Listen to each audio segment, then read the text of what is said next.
Assalamualaikum warahmatullahi wabarakatuh.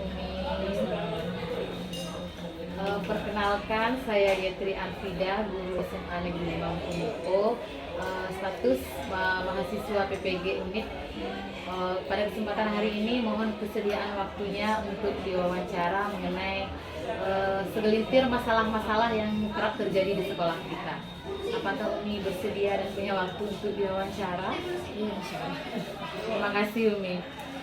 Yang pertama mengenai fenomena yang sering terjadi di sekolah kita. Yang pertama kami mau menanyakan apa sih masalah motivasi terbesar yang dihadapi di sekolah kita. Misalnya penyebab mengapa siswa kita itu motivasi belajarnya rendah, sehingga siswa di kelas kita itu sering tertidur di kelas. Bahkan ketika pembelajaran berlangsung mereka lebih memilih keluar daripada mengikuti pembelajaran. Kira-kira apa penyebabnya ini? Rendahnya motivasi, tentu saja kan namanya motivasi kan ada yang dari dalam diri sendiri, ada yang dari luar.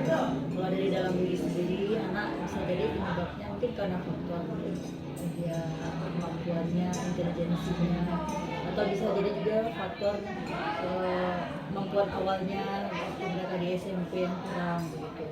Kemudian kalau motivasi dari luar tentu yang sangat berpengaruh sama anak itu lingkungannya, seperti lingkungan belajar di sekolah, kemudian lingkungan di rumah juga, orang tua yang tidak mendukung, kemudian fasilitas yang tidak mendukung, itu juga salah satu yang menyebabkan anak itu tidak termotivasi. Selanjutnya Umi, kita tahu bahwa di sekolah kita perpustakaan kita sudah dikatakan sebagai perpustakaan yang baik, dibuktikan dengan perpustakaan kita pernah menjuarai lomba perpus tingkat provinsi. Tetapi setelah kita amati beberapa bulan kebelakang ini, tetap motivasi atau kemampuan literasi siswa kita membaca itu masih rendah. Kemudian dalam hal konsep matematika mereka juga masih rendah. Kira-kira penyebabnya apa tuh? Kalau masalah literasi anak, ya literasi dan numerasi lah berarti ya. Memang tingkat kemampuan anak membaca dan membaca biasa mungkin bisa, tapi memahami maksud dari yang mereka bacakan itu kan masih kurang juga. Sekalipun ada perpustakaan dari segi fisiknya sudah cukup, tapi saya lihat dari segi kualitas buku-buku di sini juga mungkin di tahap awal mestinya kan perpustakaan itu menyediakan buku yang menarik lah untuk siswa sementara agar mereka bisa membaca saja berulang. Nanti setelah mereka dekat dengan perpustakaan, dekat dengan buku, barulah nanti mereka juga akan pasti juga akan menjamah juga buku-buku pelajaran. Namun yang saya lihat sekarang, ya memang perpustakaan kita rata-rata buku pelajaran yang ada di situ. Dan buku umum juga kurang, karena memang penyebab lain juga anak-anak kita ini sudah kenal dengan gadget gitu ya, sehingga mereka lebih senang main gadget daripada membaca seperti itu.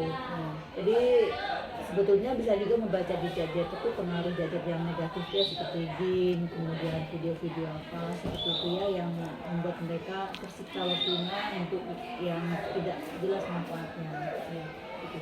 Kemudian mengenai literasi, ini relasi kita dengan orang tua. Terkadang kita sering melakukan pemanggilan orang tua, bahkan ketika ada siswa bermasalah kita lakukan pemanggilan orang tua, atau ada rapat di sekolah, kita melihat bahwa agak sedikitlah partisipasi orang tua dalam ikut dalam pendidikan anak-anak. Kira-kira sejauh mana sih relasi orang tua terhadap sekolah kita menurut pendapat Umi? Ya, memang namanya pendidikan anak itu sebetulnya kan kewajiban orang tua sebenarnya ya. Kalau sekolah itu kan hanya membantu. Kehadiran anak juga di sekolah kan hanya beberapa jam, paling 7 jam, 8 jam begitu ya.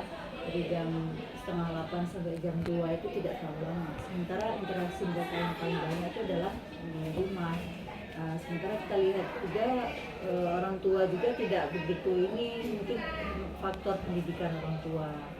Selain faktor pendidikan juga faktor pemahaman orang tua, karena ada orang tua yang dari segi pendidikannya sepertinya dia tidak terlalu, ini mungkin belum sarjana lah misalnya atau taman SMP, tapi kita lihat ada yang mereka memang tertib dengan anak-anaknya dan anak-anaknya juga prestasinya baik. Jadi sekali lagi itu memang faktor orang tua sangat berpengaruh.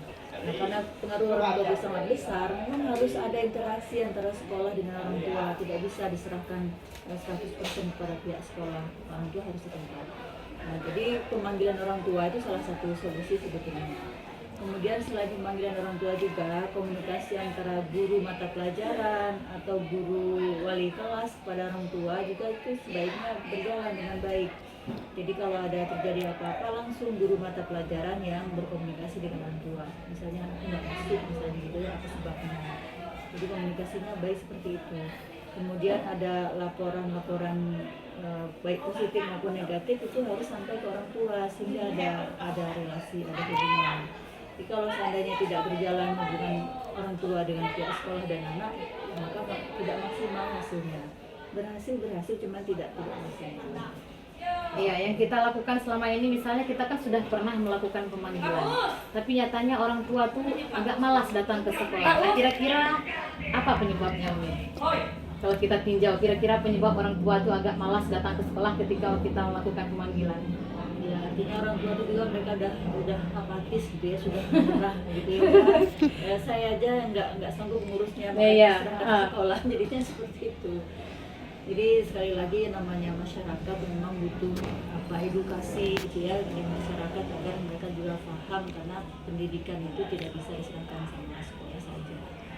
Sekali lagi ya namanya daerah-daerah tertentu memang tingkat pemahaman orang tuanya akan pentingnya pendidikan kita tidak sama.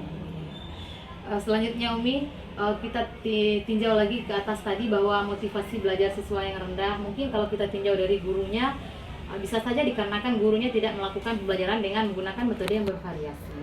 Nah, di sekolah ini kira-kira menurut Umi, apakah guru ini sudah maksimal menerapkan model-model pembelajaran terbaru untuk diterapkan di kelas? Kira-kira.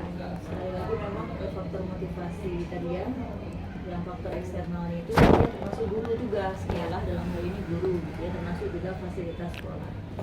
Jadi kalau masalah model pembelajaran memang kita akui gitu ya, saya selaku aku di Hulu mengakui memang kita agak minim begitu ya, apalagi menggunakan media pembelajaran berbasis IT karena memang banyak faktor.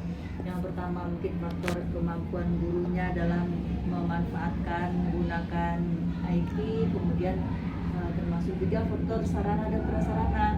Di sini di kelas juga tidak 100% tersedia aliran listrik, kemudian ketersediaan mungkin kita butuh LCD gitu ya, fokus itu kadang-kadang tidak cukup.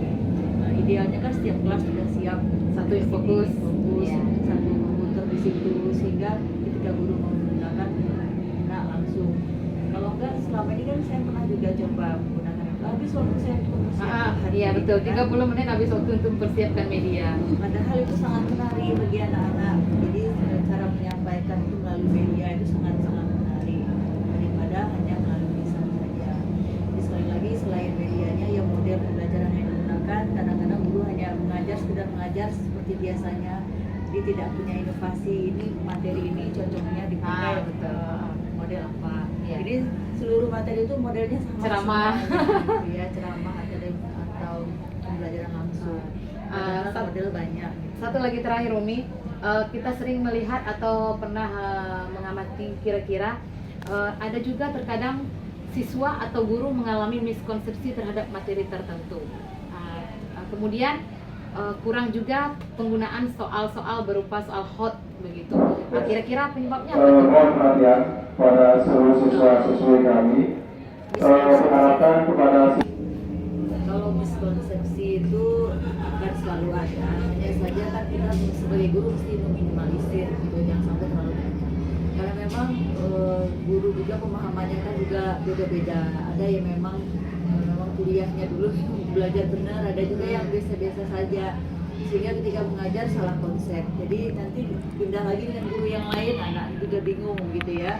Jadi sekali lagi memang modal guru yang paling pertama itu sebetulnya adalah modal penguasaan bahan gitu ya, penguasaan bahan ajar itu yang paling penting. Kalau bahan ajar dia nggak paham itu susah gitu ya, sebagus apapun model pembelajaran yang dia pakai tapi pemahamannya, penguasaan materinya tidak baik, itu tidak bagus. Tapi tidak cukup juga dengan pemahaman materi, dengan model, kemudian cara teknik pembelajaran itu juga sangat penting. Kalau cara menyampaikan tidak pas, sekalipun dia paham untuk dirinya sendiri, juga tidak akan nyambung sama anak. Mengenai soal hot tadi Umi, gimana guru bilang? soal-soal hot sebetulnya untuk hampir sekolah ini kayaknya nggak seberapa banyak anak-anak yang mampu untuk melakukannya, dan juga tidak seberapa banyak juga guru yang mampu untuk menyampaikan, menguraikan soal-soal hot itu.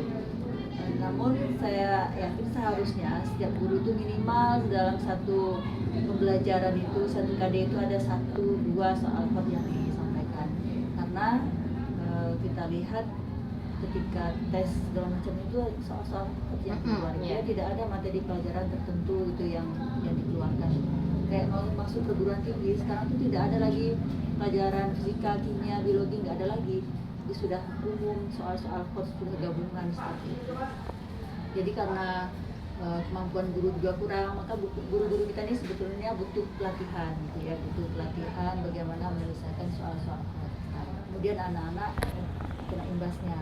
Kemudian upaya kita juga agar guru bisa memfasilitasi anak yang bisa berpikir tingkat tinggi seperti itu, ya kita kan juga bisa mengikutkan anak-anak kita di kegiatan yang ekstra seperti Olimpiade Sains itu soal hot itu, kemudian ada Kiki Hajar STEM itu soalnya juga soal-soal hot. Jadi mudah-mudahan sekalipun tidak 100% anak kita paham soal hot, setidaknya anak yang berbakat, yang punya kemampuan memang baik, mereka juga tersentuh dengan soal-soal hot.